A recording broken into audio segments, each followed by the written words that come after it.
Active TV a été sollicité pour la 6e édition du festival ICO, organisé par l'association Mucovis66 ce jeudi 21 août 2014 à Port-Vendre. L'association Mucovis66 a vu le jour il y a 10 ans, en mars 2004, par monsieur Stéphane Mathieu et son épouse Virginie, lorsqu'on leur annonce que leur fils Romain est atteint de la mucoviscidose. Stéphane, Mucovis, ça a commencé il y a 10 ans. Ça a commencé dans notre vie avec moi et mon épouse il y a 11 ans. Quand on a appris que notre fils Romain, âgé à l'époque de 20 mois, était atteint de mucoviscidose. Donc on a créé l'association en mars 2004. Donc je ne vous cache pas que cette année elle est un petit peu particulière pour nous parce qu'on fête nos 10 ans. Donc voilà, c'est important pour nous de continuer le combat tant qu'on n'a pas trouvé la solution. Ce soir, parmi nous, vous verrez tout à l'heure le professeur Beck, qu'on a décidé de soutenir depuis la création de l'association, qui travaille sans relâche pour trouver une solution pour tous nos enfants. Le chercheur. Le chercheur à Poitiers, au CNRS de Poitiers. Et avec ces manifestations, et je voulais vraiment vous remercier du fond du cœur de nous suivre depuis 10 ans, on a reversé à ce professeur pour qu'il travaille au quotidien et d'être tranquille pour découvrir cette fameuse molécule qui apportera l'espoir. On lui a reversé 330 000 € à ce jour. Donc voilà, donc c'est très très important pour nous et pour nos enfants. Un concert gratuit qui débutera à partir de 20 h avec un plateau d'artistes tels que Chris Carter, artiste régional, mais également Magali Vaé, la gagnante de la Star Academy numéro 5, et suivi de la tête d'affiche de cette 6e édition, Julie Zenati. Tout au long de la soirée, d'autres artistes se sont succédés sur la scène de Port-Vendre. Le président de l'association, monsieur Stéphane Mathieu, nous a accordé une interview. Nous voici avec Stéphane Mathieu pour le festival ICO à Port-Vendre. Alors Stéphane, dites-nous en plus sur ce festival. Alors c'est un festival c'est la 6e édition cette année et c'est une petite connotation un petit peu particulière pour nous puisque c'est nos 10 ans. Donc l'association a été créée en mars 2004 et donc cette année c'est vrai qu'on fête les 10 ans de l'association. Donc ça fait suite en fait à un diagnostic posé sur notre fils donc en février 2003. Et donc on a appris qu'il était atteint de mucoviscidose.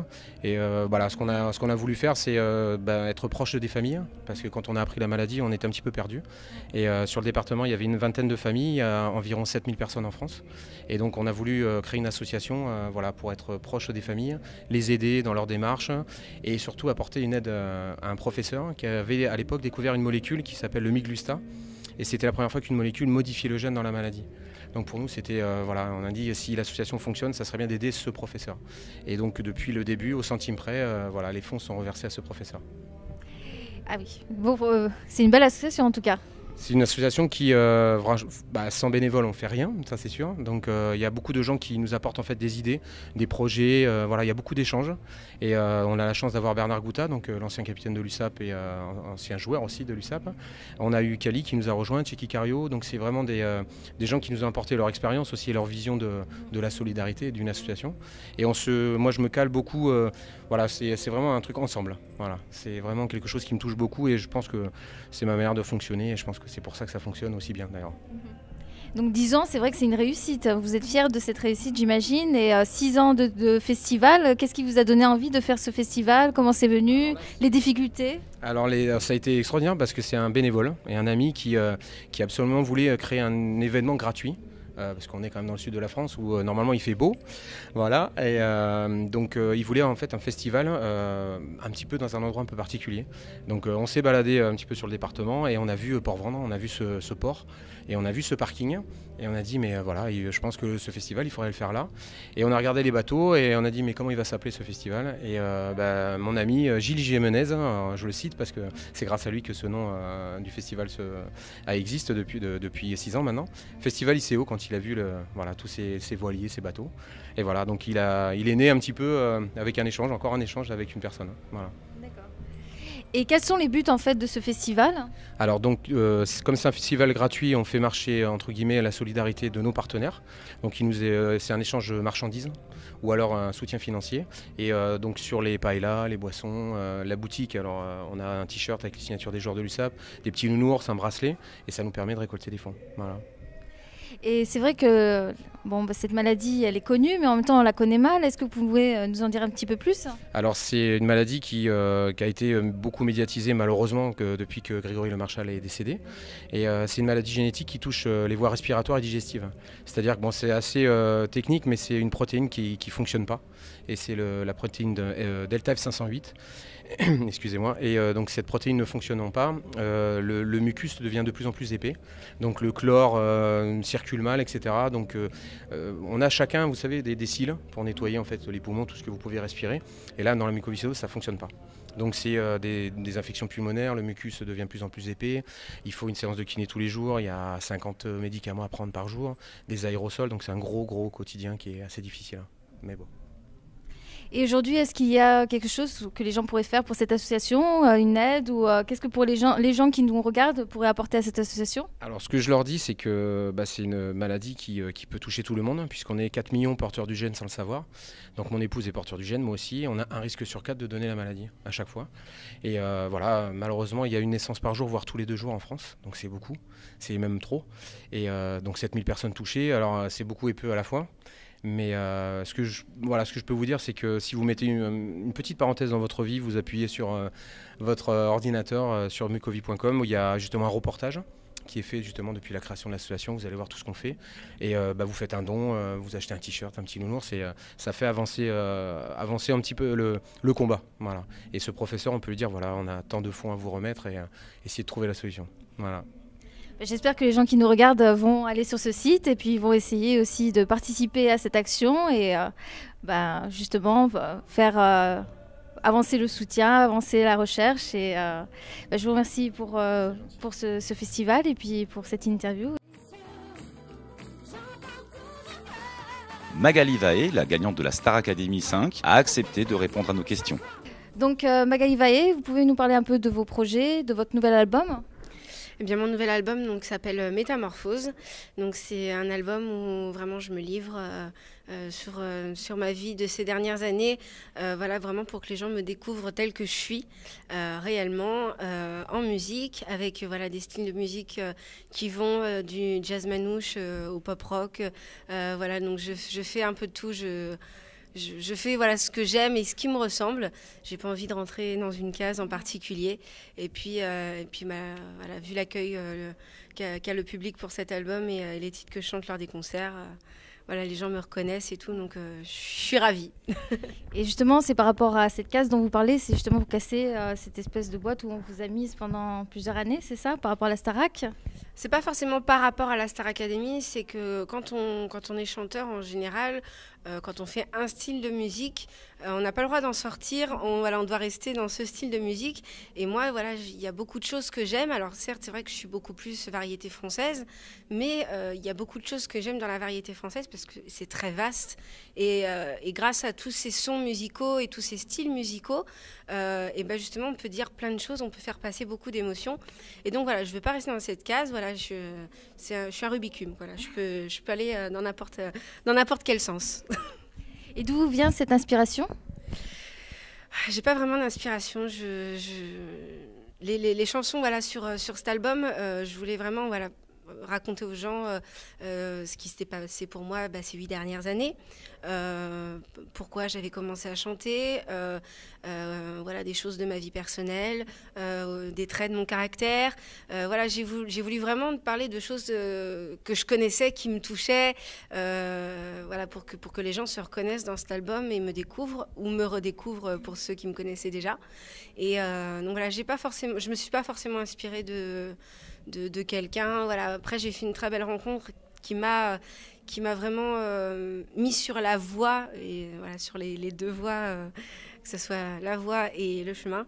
C'est Jean-Félix Lalanne, dont il y a un titre sur l'album qui s'appelle Viens. C'est vraiment une personne qui m'a aiguillée sur vraiment qui j'étais artistiquement. Et quelles sont les raisons qui ont fait que vous participez à ce festival qui justement est pour aider la mucoviscidose? Déjà, forcément, pour Grégory, forcément. Après, même si j'avais pas connu Grégory, je serais venue avec grand plaisir parce que toutes les toutes les associations qui ont des belles causes comme celle-ci sont toujours bonnes à défendre. Et voilà, autant profiter de notre notoriété pour que les gens viennent et les gens soutiennent ces associations, soient aussi au courant de ce qu'est la mucoviscidose, au courant du don d'organes, au courant et en parlent autour d'eux. Voilà, je pense que c'est le point le plus important quand on est médiatisé, c'est en faire profiter ces associations. C'est vrai. Et comment vous avez trouvé le public aujourd'hui à Port-Ventre ? Ah, le public top. Ah, public top. Ils ont chanté, ils ont tapé dans les mains. Ils ont eu du mal au début, c'était un peu timide, mais à la fin, ils se sont lâchés. C'était parfait. C'est vrai. Et si on veut justement vous suivre sur Internet, j'imagine que vous avez un site Internet, une page Facebook. Alors oui, j'ai Internet, Facebook. Donc le site officiel, c'est magalivae.net. Page Facebook, c'est Magalivae Off. Et de toute façon, le lien est sur le site Internet. Sur le site Internet, il y a le lien aussi pour télécharger légalement mon album ou l'acheter en commande. Et les gens le recevront dédicacé en plus. Voilà, donc, et puis après Twitter, pareil, Magalivae, Instagram, tout ça. Voilà, je suis partout. Et du spectacle ? Très bien aussi. On est là toute la nuit. Nous. Prêt pour faire la fête alors ? Tout pour faire la fête et pour Mucovi aussi. Voilà. Et vous ? Oh, moi je viens pour Mucovi. Et pour faire la fête, pour manger la paella, pour tout. Pour soutenir l'association que Stéphane et Virginie défendent. Et comment trouvez-vous la paella alors ? Excellente, tout est bien, tout est parfait. Pour le prix qu'on paye, c'est excellent. Super, merci beaucoup.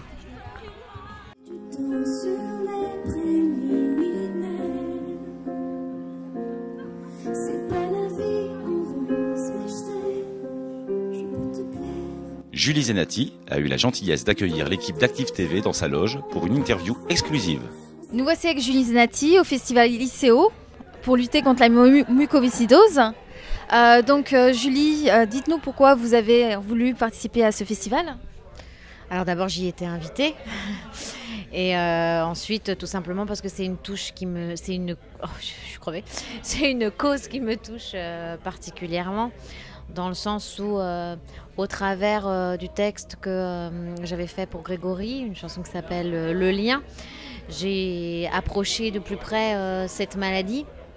Et c'est vrai que voilà, quand on m'a proposé de venir ici et qu'on m'a raconté et l'histoire du festival et surtout l'histoire de l'association, de ce petit Romain, voilà, je me suis dit que c'était normal que je sois là, et surtout pour moi c'est un honneur de pouvoir venir faire un concert pour une association comme ça qui se bat au quotidien, au jour le jour, pour vaincre la mucoviscidose, pour aider à la recherche, pour aider les familles, voilà, parce que ça n'arrive pas qu'aux autres.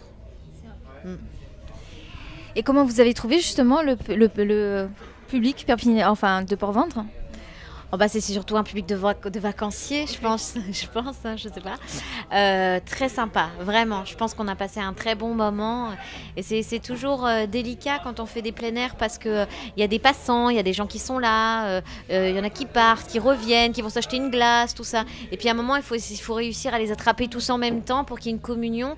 Et je pense qu'il y a eu vraiment quelques moments dans le concert où on était tous ensemble. Et entre autres, sur la chanson de Grégory, Le Lien, c'était assez magique voilà, de voir tous les points levés et les gens tout d'un coup qui oubliaient qu'à côté, voilà, ils étaient dans le truc et ils y croyaient. Et c'était vraiment un très joli moment de communion. Donc j'ai passé une très belle soirée.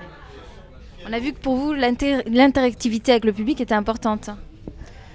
Oui, pour moi, c'est la base de mon métier. Moi, j'aime communiquer des émotions, et c'est vrai qu'au travers de mes chansons, je communique plutôt des émotions un peu tristes.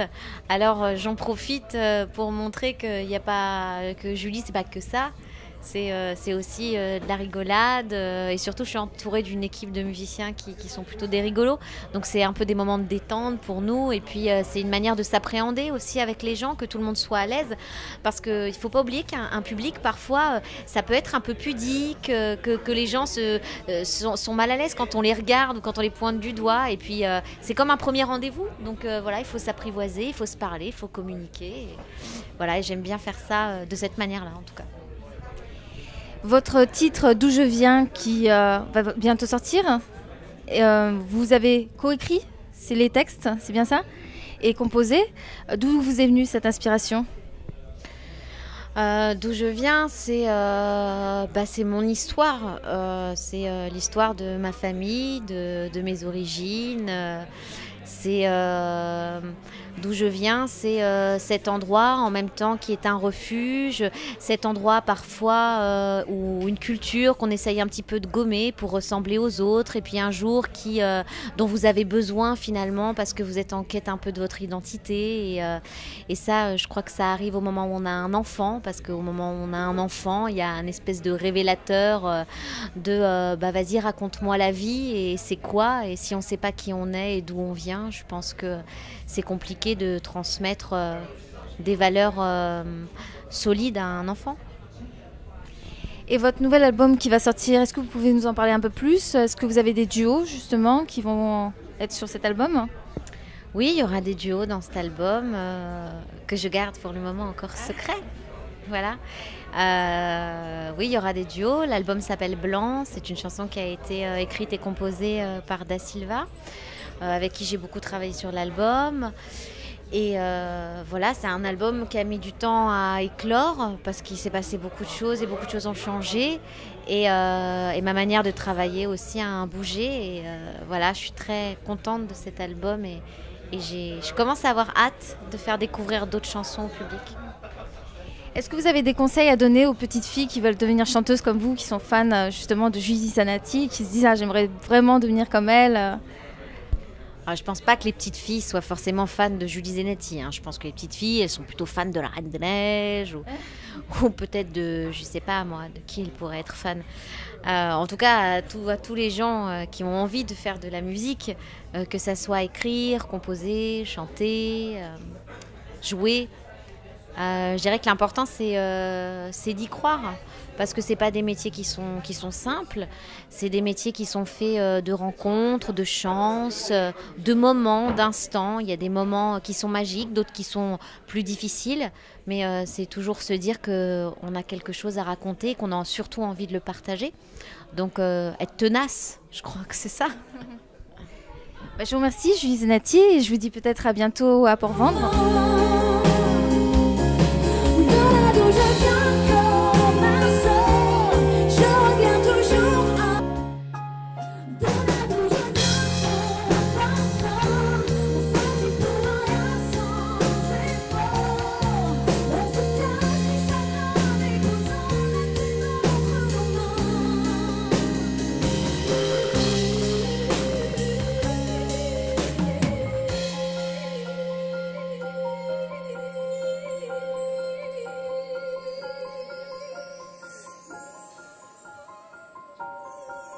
Cette superbe soirée s'est terminée sous le signe de la solidarité par un magnifique feu d'artifice.